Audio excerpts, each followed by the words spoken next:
it's Ellen from Glowforge. I've been using my home's outdoor space to enjoy some sun with my dog and thought it would be really handy to have a cup with a lid so that bugs and leaves don't fall in. Plus, it's good to keep dog tongues out of. Keep watching to see how I printed this on my Glowforge.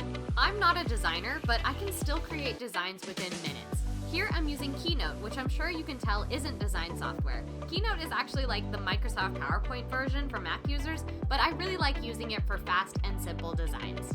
Next, I'll upload my design into the Glowforge web interface. This is how you'll print the designs you create on your Glowforge.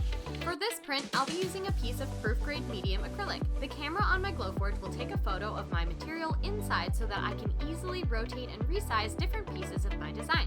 Plus, you can even copy, paste, and flip your design. With just one button to push, it's time to print.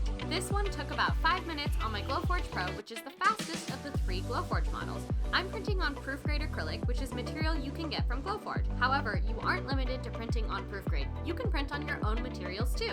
Proof-grade materials are specially formulated for your Glowforge and come with a protective masking like a sticker you can peel off for the perfect print. I love engraving on the underside of clear acrylic so that my design shows through, just like this. Now I have a beautiful and functional print I created in under 15 minutes on my Glowforge. If you enjoyed this print, don't forget to subscribe to watch more videos from me, Nick, and the team at Glowforge. Click the link in the description to watch our playlist of quick prints you can make on your Glowforge in less than 15 minutes.